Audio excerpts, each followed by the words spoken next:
Hi, I am Glendora Lashley. Welcome to the Talk the Tingz mini podcast. Talk the Tingz is part of the ongoing work by the Lilly Foundation for Human Development to combat gender-based abuse and violence in Tobago. This podcast is in support of the Spotlight Initiative, which is a global partnership between the European Union and the United Nations. The Spotlight Initiative here in Trinidad and Tobago is working in partnership with the government of Trinidad and Tobago. And as we get started in this episode of Talk the Tingz, we are talking with Inspector in charge of the Child Protection Unit at the Trinidad and Tobago Police Service, Inspector Dexter Miller. Hello, Inspector. Yeah, good afternoon, Ms. Lashley. Inspector, how are you? I know we're taking away from your busy schedule. That's okay, ma'am. Anything for the education of our children and the wider population. All right, thank you very much for joining us. We are raising awareness around sexual abuse and violence, particularly looking at the sexual abuse of boys and girls in Tobago.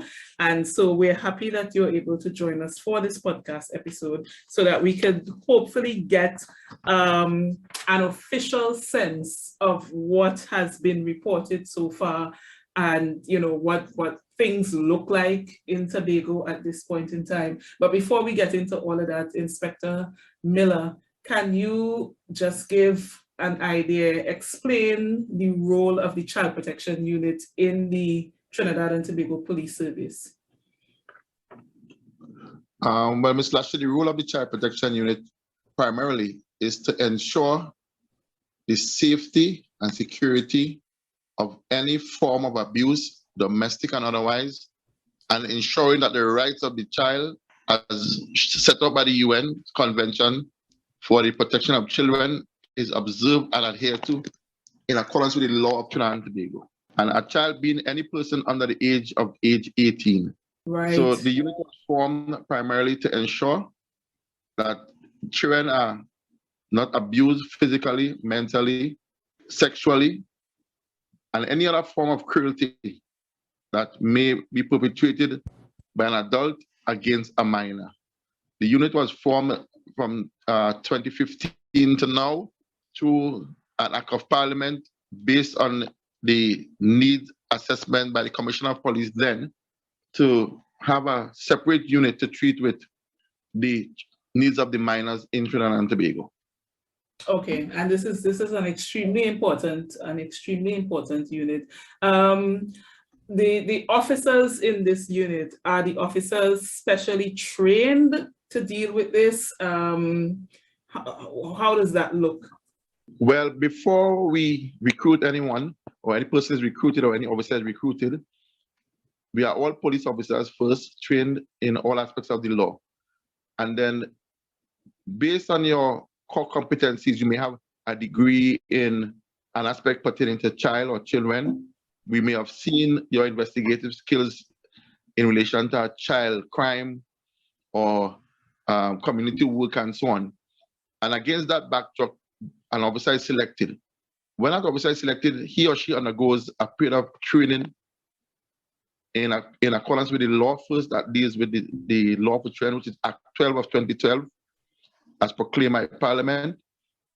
They are also trained in basic techniques as to child psychology, children interrogation, the awareness of the judge's rules 2016 that pertains to the rights of the child, whether it be victim or accused. So a period of training is set out for an officer to direct them and to steer them in the direction in which the service wants them to treat with in the area of specialty to treat with children. Okay, lovely. That's really good to know. So coming home now to Tobago and the actual work that you do, can you talk about the current situation in Tobago as it relates to the sexual abuse of boys and girls on this island? Are there any up-to-date statistics that you can share with us? Well, firstly, Ms. Lashley, in terms of the statistics, the ratio of abuse in comparison of the genders, male, female.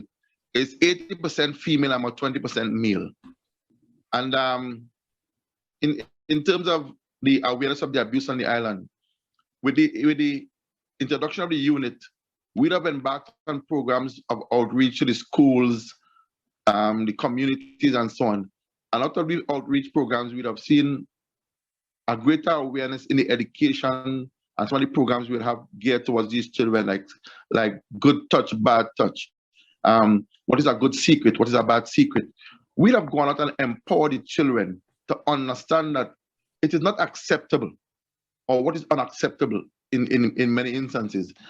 And arising out of this awareness and outreach, a lot of children would have reached out or said something to someone in authority, someone in a place of responsibility for them, who they would have trusted. And arising out of all these programs, you see there was an increase in the amount of reported cases or cases coming out to be treated with or to be looked at with these minors. The children are now more aware that they can say something. They are more aware that it is unacceptable for an adult to touch them certain places or to treat them a particular way. So it is because of this awareness you see that the increase in the number of reports.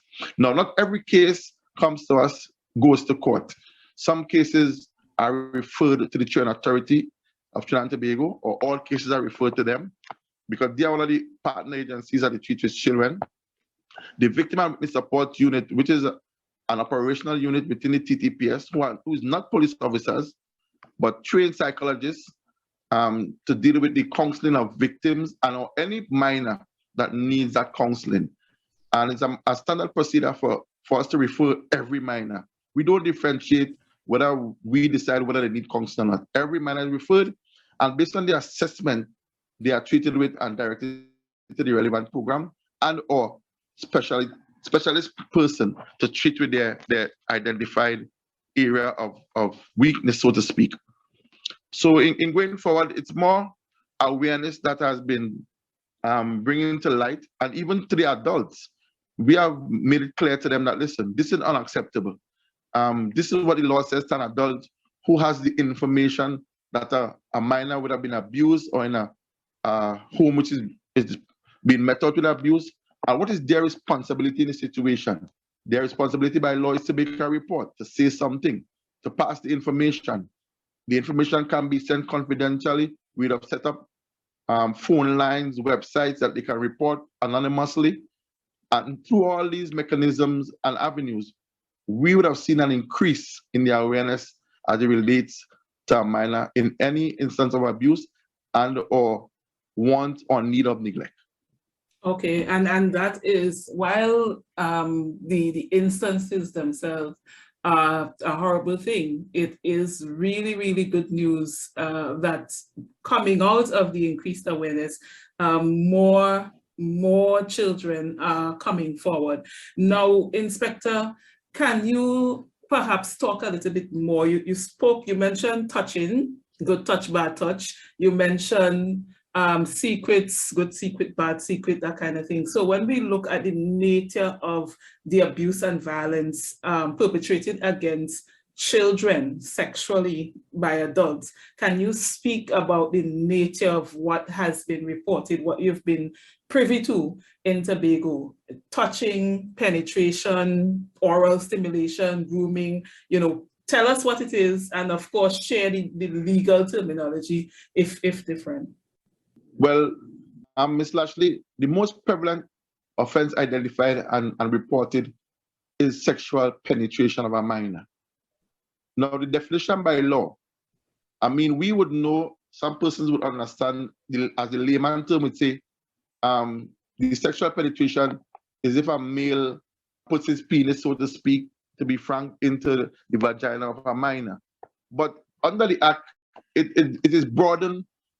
If you kiss a minor, an adult kisses a minor, and the kisses to the extent where he pushes his tongue or her tongue into the mouth of the minor, it's a penetration. Any part of the body orifice that enters the body orifice of the minor is considered a penetration under the Act. So it is very broad as opposed to the adult situations that we would have seen in the past. The law caters more protection or a broader umbrella, so to speak, as it relates to the minor. We not the law not just saying the mere penetration or the entering of the body with the genitalia is concerned will suffice. It also says you cannot touch them in a certain way. You cannot put any part of your body, your orifice, into their orifice. Even your hands is considered a penetration under the law and the act. In terms of the sexual touching, the sexual grooming, we are now embarking on a program that we want to treat with the sexual grooming. With the advent of COVID, the online platforms are now the places of choice for education. And we at the TTPS is saying we are willing to partner with any agency service provider.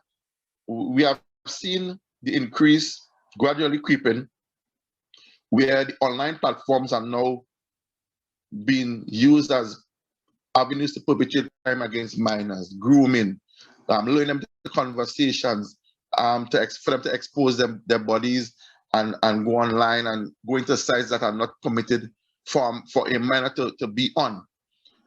You know, people making fake and false profiles, exposing the minors to things that would attract their attention and ultimately groom them to commit an act against their own self or against the law. So we are saying that the multi-sectoral approach that we want to employ, together with the Trinidad Authority, the Victim Witness Support Unit, the Information Division of the THA, the school support services, the school guidance counselors, the online service providers, Digicel, Be Mobile, even the Google platform, Zoom, and so on. We want to partner with any agency or school or body that wishes to continue to dispatch education to our nation's children, but it must be done in a structured and secure way. We must not be the ones to put the child on a platform that exposes them in harm's way or danger to these types of situations. So the partnering is an important thing for us right now, and we have to get on top of it beforehand to counteract these type of situations going forward. We have foreseen that this is already upon us, and we have to do all we can to protect our children from these platforms. Right. Have you considered like community-based first responders per se? And I say that there's a project that the Lily Foundation did, but that was in relation to mental wellness, where we trained key people from communities throughout Tobago to act as community first responders. So that's like, you know, maybe influencers in the community, parents who are at home and are trustworthy, and they can, you know, as we used to say, cast an eye, so you could see the vulnerable children who are wrong, and you could perhaps, you know, see who may be, you know, hanging around the home, who may be looking a bit iffy, who may have had past experiences with the law, in the sense that, you know, those individuals are people who have perpetrated crimes against children in the past. So somebody can say, well, you know, just be careful. Is that a consideration for the TTPS at this point, for the Child Protection Unit? Well, Ms. Lashley, as you know, everything is in accordance with what is lawfully provided. From the community level, unless a person is given the authority by law to operate, we are employing through the community awareness, the anonymous situations, because persons may not have the authority by law. So they too would need protection if they want to be a whistleblower, so to offenders register. It's been discussed, it's tabled. Ignore the sex offender. Register that person. Put them into counseling also, because Ms. Lashley, when we go in depth into the situation of a perpetrator, that perpetrator may have been a person who was abused when they were young. And this is what they know. And they too also may need help or assistance one way or another. So there should also be a program to assist them to avoid that reoccurrence or try to avoid that continuous cycle that needs to be broken in terms of perpetrating a crime against a minor. So it all goes back to the lawful provision and who is provided for or given the authority by law to treat with the situation. We continue to advocate the anonymous calling, the see something, say something. We are going to find out to say, if you observe something, communicate something. We just simply need the information, and once the information is disseminated through the proper channels, it will be treated with at all levels, and we advocate confidentiality throughout our entire process for the protection of both the whistleblower and the minor in all instances. Okay, fair enough, and that's also good to know. Now, let's talk a little bit about the perpetrator, and if you can share perhaps the profile or different types of profiles of perpetrators as have been reported to the Child Protection Unit. What are you seeing when it comes to perpetrators in Tobago?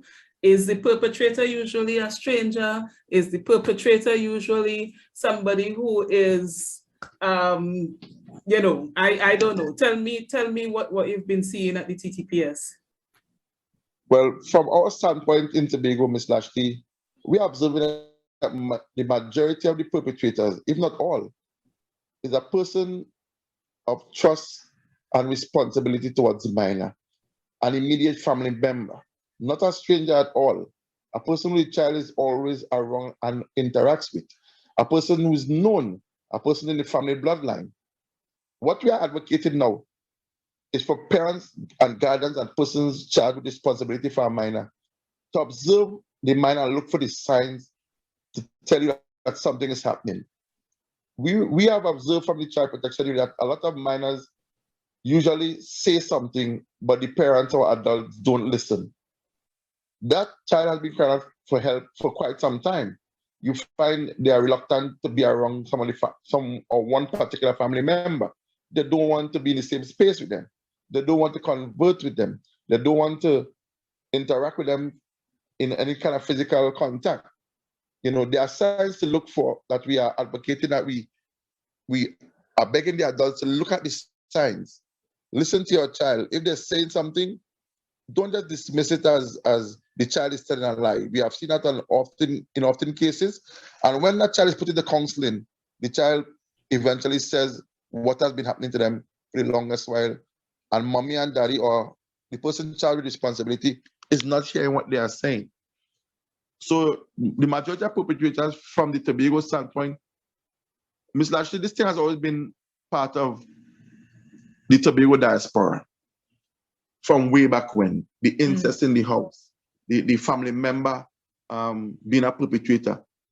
But it was never to the fore. It has never been dealt with by law. It's often a situation where that person may be the breadwinner of the family, you know, might be the head of the home. Nobody wants to say anything, you know, for fear.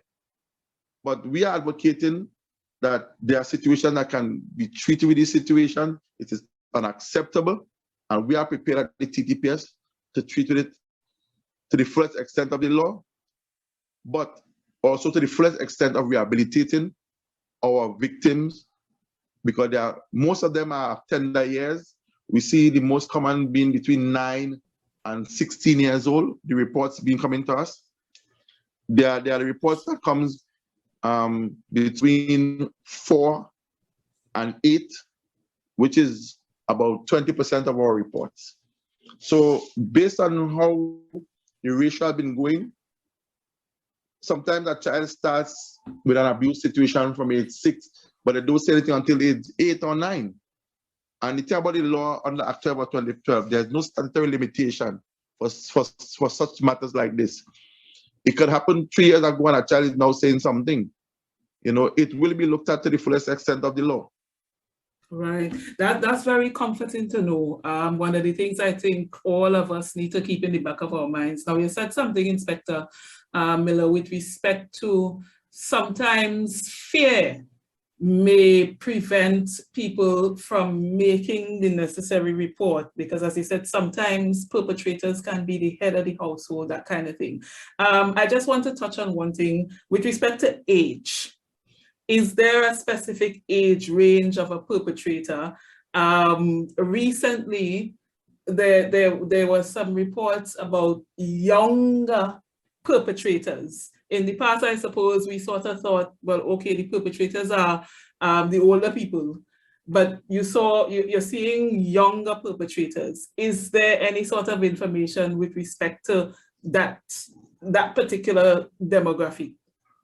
Yes, Ms. Lashley, we have observed that the majority of our perpetrators are between 19 and 35.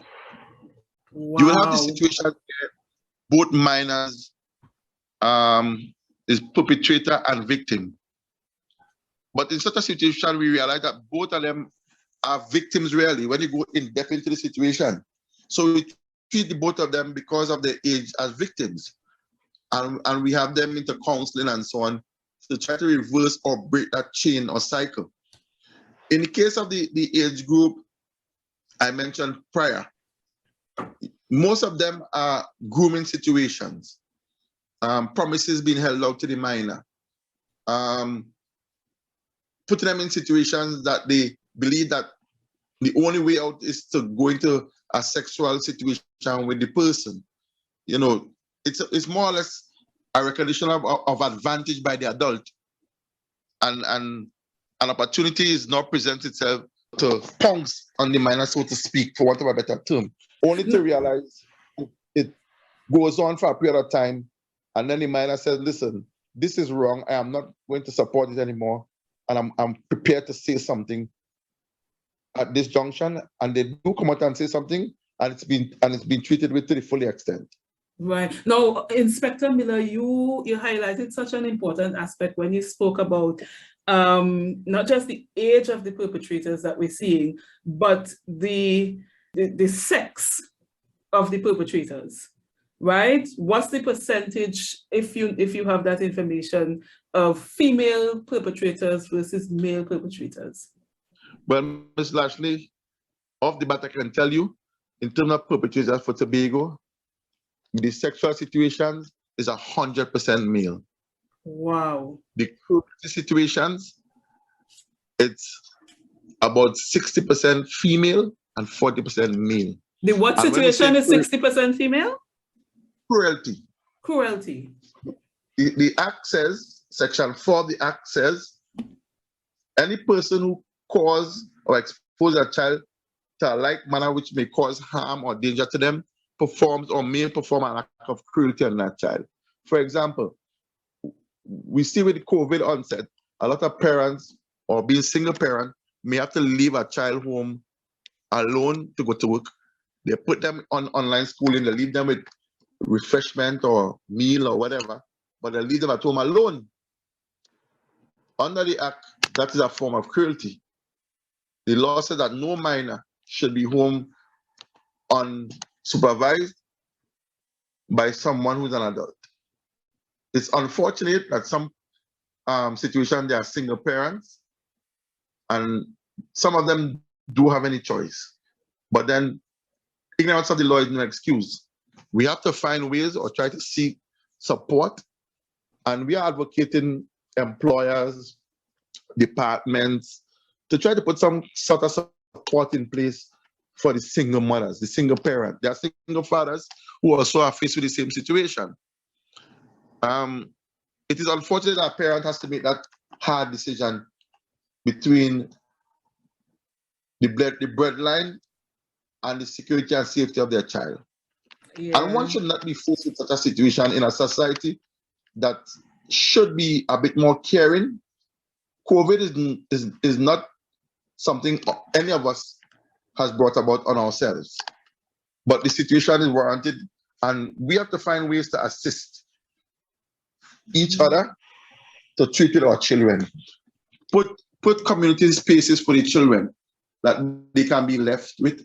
In the workplace, you can create an environment or a space that the children can sit online or be supervised by someone whilst work is happening.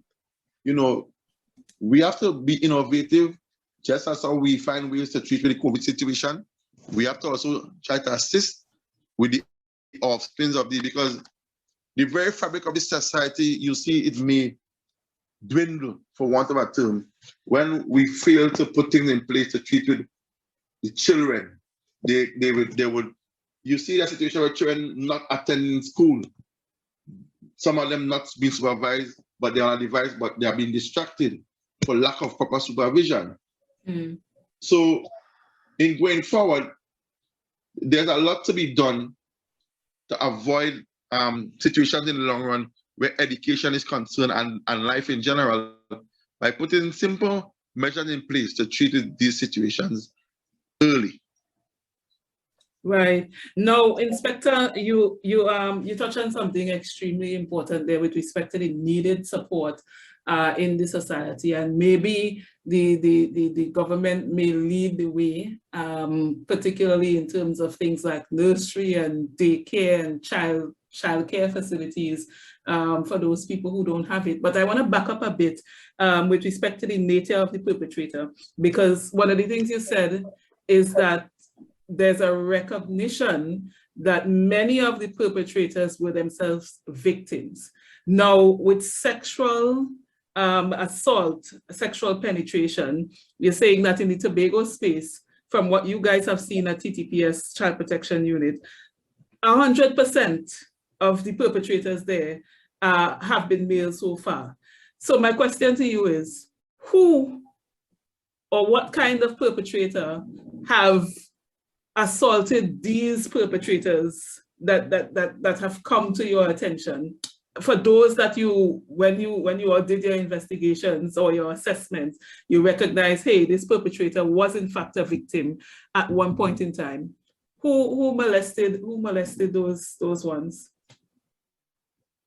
Well, Ms. Lashley, when we go in depth in some of the perpetrators and we speak with them and we offer that olive branch, so to speak, it's a generational curse sometimes, or a family member who would have treated them the same way.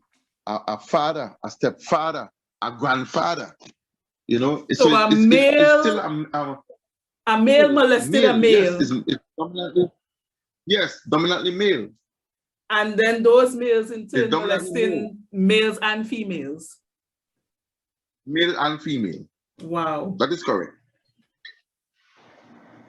Wow, that's something to kind of take into consideration, because you know, in this Tobago space, we pretend as if the men, the males, the boys, they're not necessarily the victims of sexual abuse and violence. So when you say it like that, it really has to, you know, have us stop and wonder. Before we wrap up, Inspector Miller, can you speak to parents and guardians of young children? I know you said ignorance of the law is no excuse. That's one of the things we've heard over and over again. But in terms of, you know, protecting your child or your ward, the young person that you are responsible for, what do you want to say to those parents and guardians? Ms. Lashley, first I want to say time has changed, and so must men. Sex education starts in the home. Don't leave it up to the device and the society and wait on the teacher at school or the guidance counselor or the peer group counselor to do it. The devices that you provide for your child is already teaching them. The world of technology has opened the minds of our children, but we must put security and guardian measures in place to protect them. And there are many ways that we can treat with that. The very devices we give them, there are parental controls that can be put to monitor what our child goes into. It comes up on your device as the adult, and you are requested to give access to this child. You would know what the child is downloading. There's a mechanism that can record everything the child would have done within a 24-hour span. And you can go back into the device and see what the child was doing. But we have given up our responsibility to the society and the mechanism to be a parent for us, which is wrong. It starts with us. We recognize the trend from a tender age. The development of the male and the female body is even occurring at a younger age now. And we must sit with our children and be open with them. Teach them about their body parts and sex and what is acceptable. And teach them that, you know, this is what the world is looking at you to do. This is what is right. And when we start to be open with our children about their bodies and about sex and sexuality and adult behavior and unacceptable gestures and so on, we begin to educate our child to what is the do's and the don'ts. And we continue to have that conversation with them. Sex is no longer a conversation that we cannot have with our children, regardless of what age they're on or they're at. We must be comfortable enough to sit with our child and say, listen, you are developing. This is your breast. This is what is happening. This is what you're going to happen. This is how you're going to feel. Don't leave it up to the electronic device. Don't leave it up to the school. Don't leave it up to the child's friend, peer group to do it for us. It is our responsibility, Ms. Lashley, to first educate our children from an early age as to all these unfold in society. When we do that, we begin to put them on a road or put in to be a responsible child and grow to be a responsible young person that matures into a responsible adult. Unless we start out that conversation with our children, we will be failing as parents first. It is our responsibility first to treat our children openly. Right. Time has changed, and we as parents must change. We must change the way we treat our children. The extended family is another. That's one of the disadvantages too. We place our child by grandmother and grandfather because we can't and we have to go and we have to treat it. But we have to make that time too. We have to make that time. Granny and grandpa is good because they would try to instill the old school values in our children, going to church and the fear of God and so on. And we are good for it. But at the same time, the type of attention which is needed for modern day children. Some of us as adults don't even know how to put on the device. So we don't even understand what the child is doing. And they run rings around us. There are signs we parents can look for. You are approaching the child, you see the fidget with the device. You see the attention span changes. You know that something is amiss. So we have to first educate ourselves to an extent too. Some of us, we are not tech savvy, but the basic stuff, in order to know what your child is doing, we must also try to empower ourselves to that extent so we can treat our children and steer them on the correct road.